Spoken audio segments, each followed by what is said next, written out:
మీరు మీ అభిమాన shows and serials TV కన్నా ముందు ఈటీవీ విన్ యాప్లో చూడండి. Download and subscribe to ETV win app. 99 రూపాయలు మాత్రమే.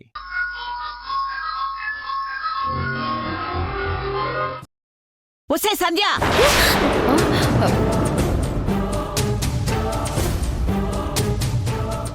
నీకేమైనా బుద్ధుందా?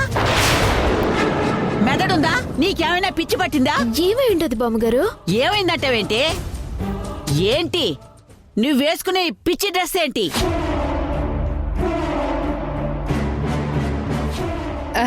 ఇది పిచ్చి డ్రెస్ కాదు బామ్మగారు, మోడర్న్ డ్రెస్. నీ బంద డ్రెస్సే. ఇంట్లో పూజ జరుగుతుంటే నీ కూతురికి ఇలాంటి చెత్త డ్రెస్ వేసి తీసుకొస్తావా? తల్లిగా నీ తల కూడా మోకాల్లోకి జారిపోయిందా ఏంటి?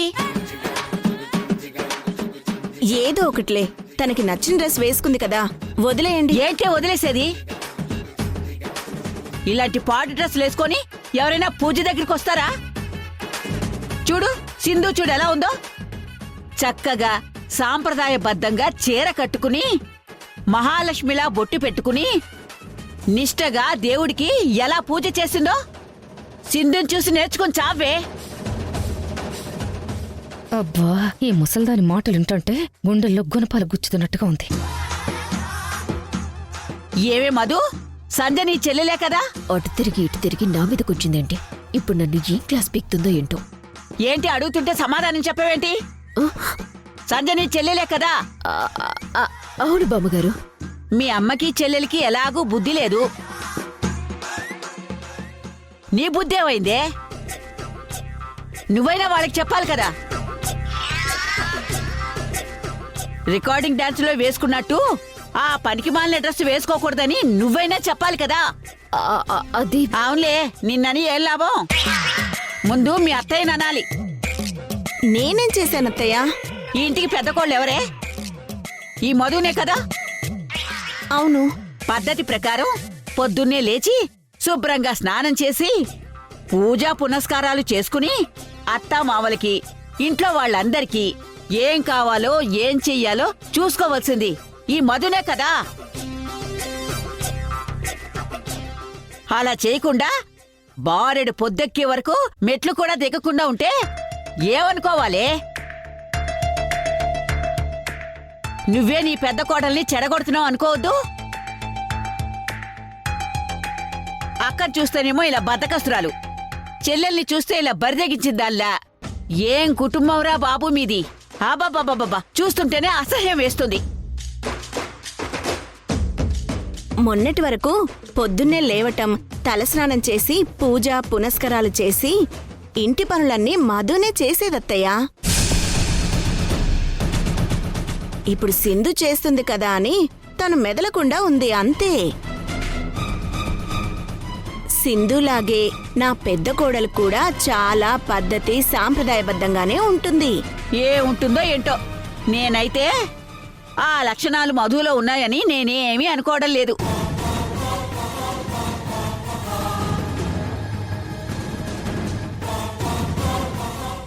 ఇదిగో మధు, పెద్ద కోడలిగా ఈ ఇంటి గౌరవ మర్యాదలు పరువు ప్రతిష్ట కాపాడాల్సింది నువ్వే.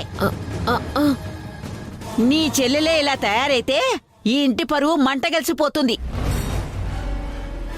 కాస్త నీ చెల్లెలకి బుద్ధి చెప్పు.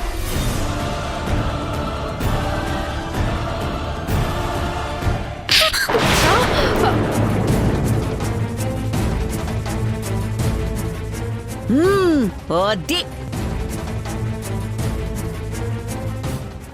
నీకు ఎన్నిసార్లు చెప్పాను చెల్లి, ఇలాంటి చెండాలమైన డ్రెస్సులు వేసుకోవద్దు అని.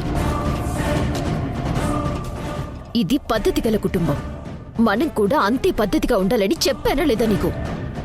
చూడు, నీ వల్ల నా పరువు పోతుంది, అత్తయ్య గారు మాట కూడా పడాల్సొస్తుంది.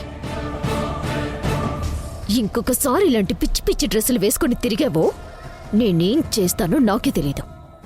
ముందుకు నుంచి నడు నడు. ఏంటే దాము, అలాంటి వాళ్ళని ఇంట్లో పెట్టుకుని భరిస్తున్నావు? అలాంటి డ్రెస్సులు వేసుకోవద్దని నువ్వైనా చెప్పాలి కదా. సరే చెప్తానత్తయ్య, ఇంకోసారి ఇలా జరగదులేండి.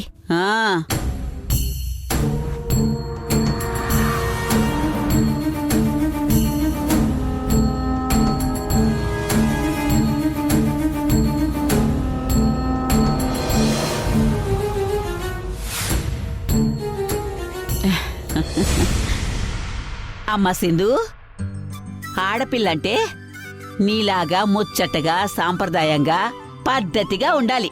ఇది పెంపకం అంటే. నువ్వెప్పుడు ఇలాగే సంతోషంగా ఉండు. ఓ దరిద్రపు ముండలాగా అస్సలు ఉండకే. సరే భాగ్యం, అలాగే దండం పెట్టుకో.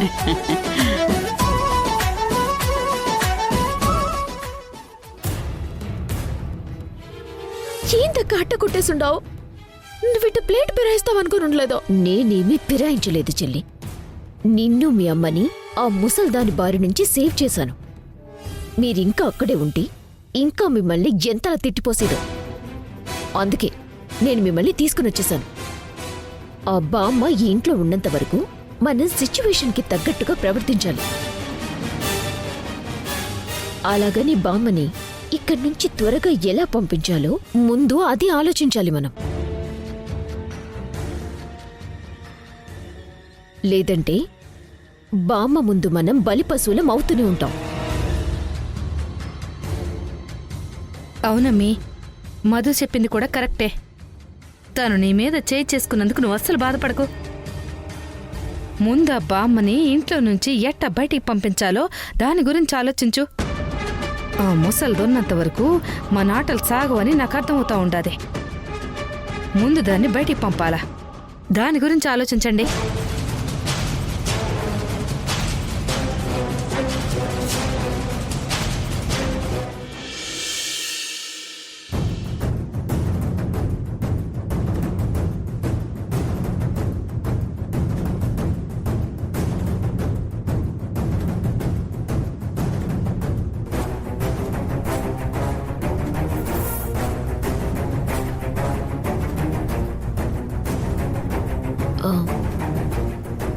అత్తయ్య, ఆ బామిలో ఇవ్వండి, నేను రాస్తాను.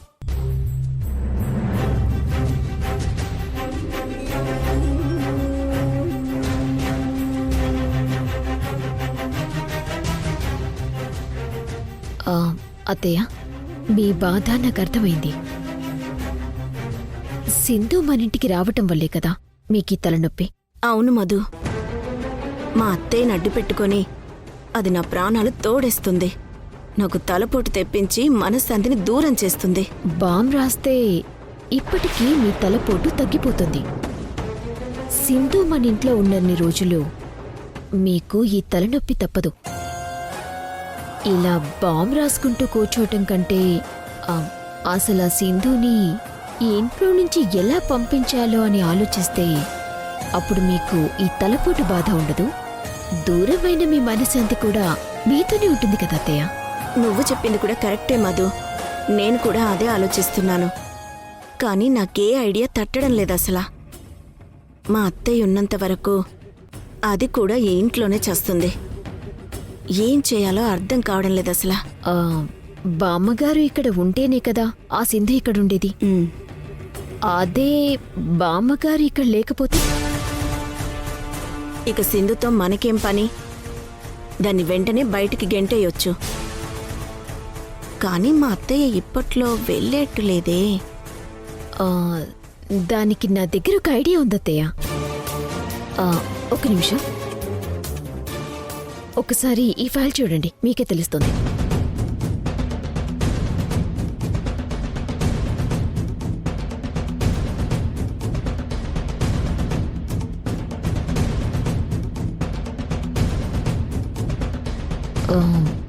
బామ్మగారిని రిహాబిలిటేషన్ సెంటర్లో జాయిన్ చేద్దాం.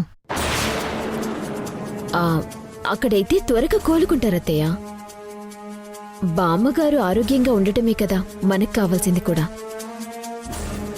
ఆ రిహాబిలిటేషన్ సెంటర్కి 90% సక్సెస్ రేట్ ఉంది. బామ్మగారి లాంటి పేషెంట్స్ ఎంతో మంది అక్కడ ఫాస్ట్గా రికవర్ అయ్యారు. దీనికి మా అత్తయ్య ఒప్పుకుంటుందో లేదో మధు.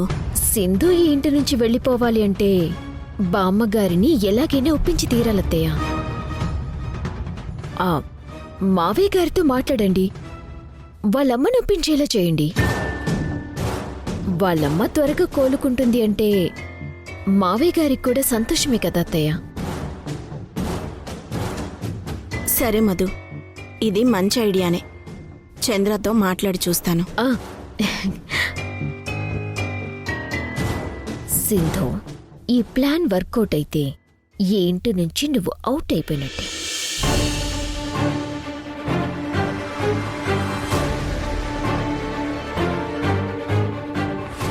మధు, ఆ, ఆ సింధు ఇంట్లో ఉందా? ఆ, లేదత్తయ్య, పిల్లల్ని స్కూల్ దగ్గర డ్రాప్ చేయడానికి వెళ్ళిందనుకుంటా. అయితే ఇదే కరెక్ట్ టైం.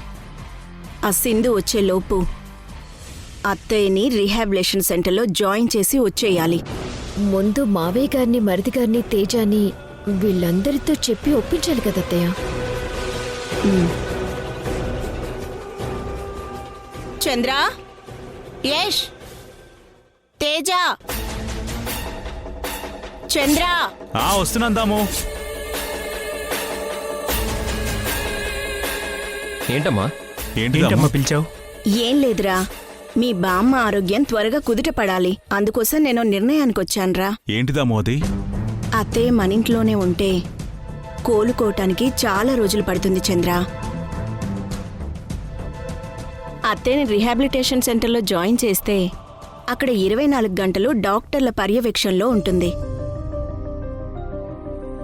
అదీ కాక చక్కటి ప్రకృతితో, స్వచ్ఛమైన గాలితో ఆమె మనసు చాలా ఉల్లాసంగా, ప్రశాంతంగా ఉంటుంది. నేను బాగా ఆలోచించి విచారించి ఒక రీహాబిలిటేషన్ సెంటర్ని సెలెక్ట్ చేశాను. అక్కడ 90% పైగా సక్సెస్ రేట్ ఉంది. అత్తయ్య లాంటి ఎంతో మంది పేషెంట్స్ అతి కొద్ది కాలంలోనే కోలుకున్నారు. ఇదిగో, దానికి సంబంధించిన వివరాలు ఈ ఫైల్లో ఉన్నాయి, చూడండి.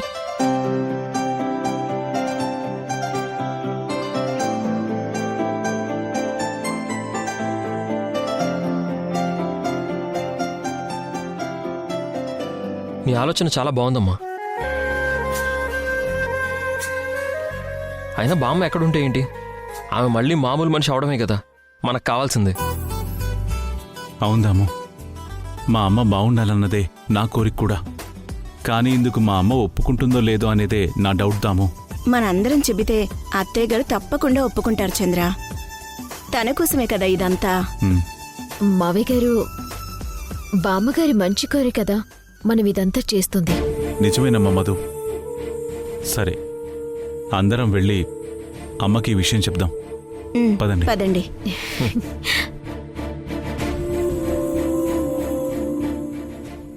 ఏంటి అందరూ ఒకేసారి ఇలా వచ్చారు? అమ్మా, నీ ఆరోగ్యం ఇంకా మెరుగవ్వాలని నీ కోడలు ఒక మంచి నిర్ణయం తీసుకుందమ్మా. ఏంటే దమయంతి అది? మీరు రిహాబిలేషన్ సెంటర్కి వెళ్తే ఇక్కడికంటే అక్కడ మీకు అంతా నయమైపోతుంది అత్తయ్య. ఆ, నాకిక్కడే బాగుంది కదా దమయంతి.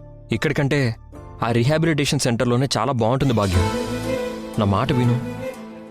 అవును బామ్మగారు, అక్కడి వాతావరణం చాలా ఆహ్లాదకరంగాను, ప్రశాంతంగానూ ఉంటుంది. మీకే ఇబ్బంది ఉండదు.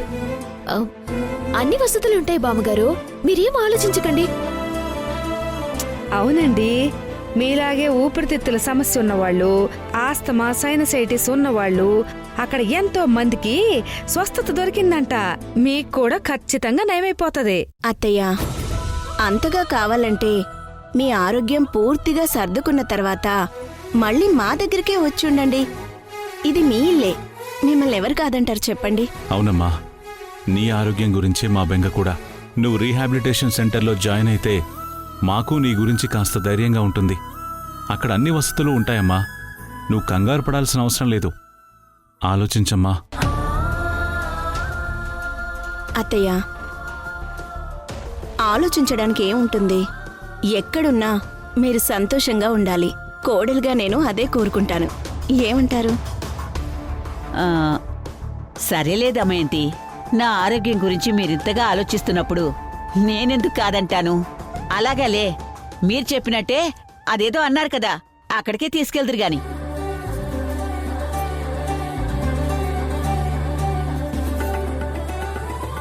సరే అత్తయ్య, ఇక బయలుదేరదామా? హా? ఏంటే ఇప్పుడేనా? ఇప్పుడైతే మంచి టైం నడుస్తుంది. కాసేపు ఆగితే మళ్ళీ రాహుకాలం వస్తుంది. ఆ, లేదే, సింధు వచ్చాక తనకి చెప్పేసి అప్పుడు వెళ్ళిపోతాను. సింధు వచ్చిందంటే అత్తయ్యని వెళ్లకుండా ఏదో ఒక అడ్డుపుల్ల వేస్తుంది. అది రాకుండానే అత్తయ్యని తీసుకెళ్ళాలి. అత్తయ్య, మిమ్మల్ని చూడటానికి కావాలంటే సింధుని నేనే మీ దగ్గరికి తీసుకొస్తాను. తన గురించి మీరేం ఆలోచించకండి. ముందు మనం వెళ్ళాలి. బయలుదేరండి అత్తయ్య. అది కాదే, నేను చెప్పేది వినండి. అత్తయ్య, సింధు వస్తుంది. ఖచ్చితంగా తనని మీ దగ్గరికి పంపిస్తాను. ఓకేనా? ఇక మీరు ఆలోచించొద్దు. బయలుదేరండి. మధు, సింధు, కన్యాకుమారి, మీరు అత్తయ్య గారి బట్టలు సర్దేసేయండి. ఎప్పుడో సర్దేం వదినా.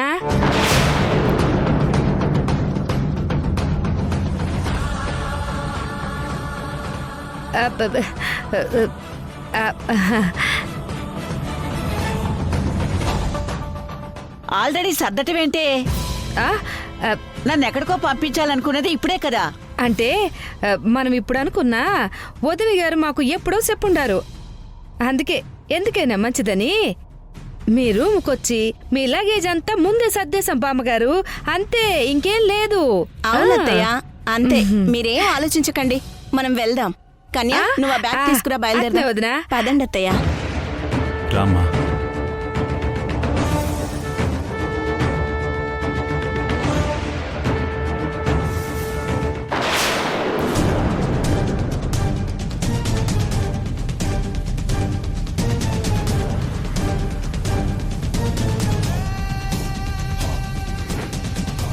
అబ్బా, కరెక్ట్ సమయానికి వచ్చింది. భాగ్యం, ఎక్కడికి బయలుదేరావు? అప్పుడే మీ పల్లెటూరుకి వెళ్ళిపోతున్నావా ఏంటి? మా పల్లెటూరు కాదే, అదేదో చెప్పారు. అదేదో రియా పేషెంట్ సెంటర్ అంట. అక్కడికి తీసుకెళ్తుంది మీ అత్తయ్య నన్ను.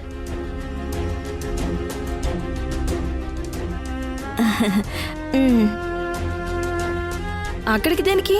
అక్కడికి వెళితే నా ఆరోగ్యం త్వరగా కోలుకుంటుందని వీళ్ళంతా నమ్ముతున్నారే, అందుకే తీసుకెళ్తున్నారు.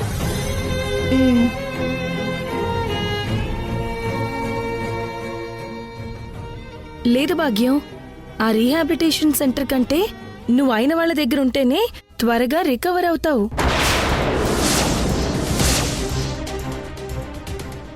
ఏ సింధు, మా అత్తయ్య క్షేమంగా సంతోషంగా ఉండటం నీకిష్టం లేదా? అడ్డుపడాలని చూస్తున్నావు? ఇష్టం లేక కాదత్తయ్యా, భాగ్యం మనతో ఉంటేనే సంతోషంగా ఉంటుంది.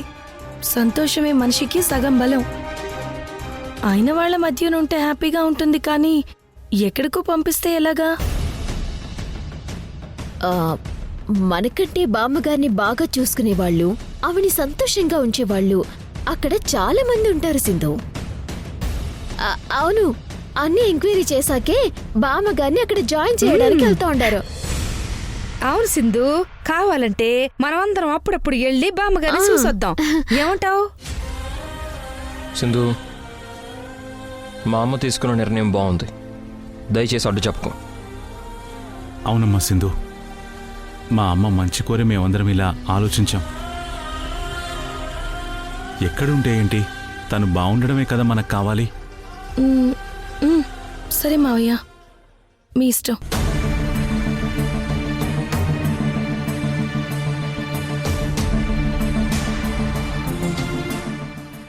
కానీ ఒక్క విషయం భాగ్యం, నువ్వు ఒక్కదానివే ఎందుకు? నీతో పాటు నేను కూడా లగేజ్ తీసుకుని వస్తాను. అప్పుడు నీకు తోడుగా ఉండి నేను చూసుకుంటాను. ఓకేనా? ఇక్కడే ఉండి వస్తాను. ఆ, ఎక్కడికే నువ్వు వచ్చేది? ఏం మాట్లాడుతున్నావు? భర్తను వదిలేసి నాతో పాటు వస్తానంటున్నావేంటి? మరీ ఇంత అమాయకంగా ఉంటా ఎలానే? కొంచెమైనా బుద్ధుందా లేదా? నువ్వు ఇక్కడే ఉండాలి. నువ్వు, నీ భర్త, నీ పిల్లలు మీరందరూ కలిసి సంతోషంగా ఉండాలి. నేనెక్కడున్నా మీరు సంతోషంగా ఉంటే నేను సంతోషంగా ఉంటానే. అర్థమైందా సింధు? సరే భాగ్యం, నువ్వు చెప్పినట్టే నేను, యశ్, పిల్లలు ఇక్కడే సంతోషంగా ఉంటాం. సరేనా? అత్తయ్య, అది ఇక్కడే ఉంటానంటుంది కదా. ముందు మీరు ఆరోగ్యంగా ఉండాలి కదా. పదండి వెళ్దాం. ఆ, బామ్మగారిని ఎక్కడికి తీసుకెళ్తున్నారు? రిహాబిలేషన్ సెంటర్లో జాయిన్ చేయటానికి తీసుకెళ్తున్నాం.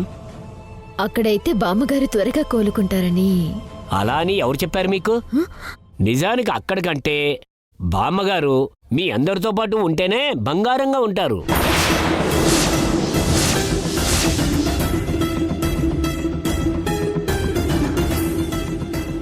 కావాలంటే మీరే చూడండి. ఈ రోజు మార్నింగ్ బామ్మగారి టెస్టులన్నీ చేయించాను. రిపోర్ట్స్ కూడా వచ్చేసాయి. గతంలో కంటే ఆవిడ ఇక్కడికి వచ్చిన తర్వాతే ఆమె హెల్త్ చాలా రికవరీ అయ్యింది. కావాలంటే చూడండి, ఆ బీపీ చూడండి ఎంత తగ్గిందో.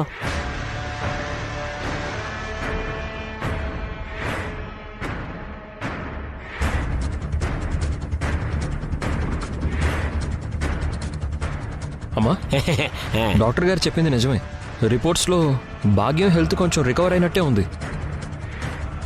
అవుందాము, గతం కంటే మా అమ్మ ఆరోగ్యం చాలా మంచిగా ఉందని రిపోర్ట్స్లో ఉంది.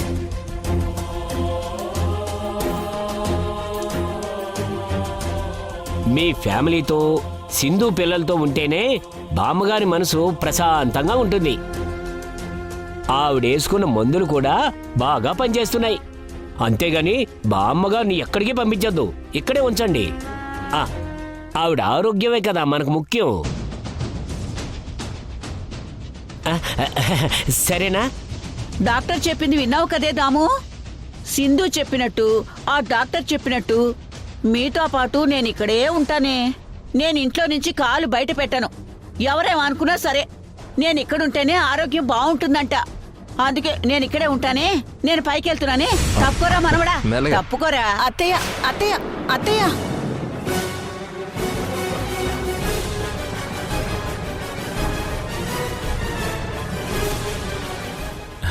నిజమే డాక్టర్ గారు, మా అమ్మ ఆరోగ్యం కన్నా మాకేది ముఖ్యం కాదు. ఏందాము, అంతే కదా? అమ్మ ఆరోగ్యమే కదా మనకు ముఖ్యం. ఆ, ఆ, ఆ, ఆ.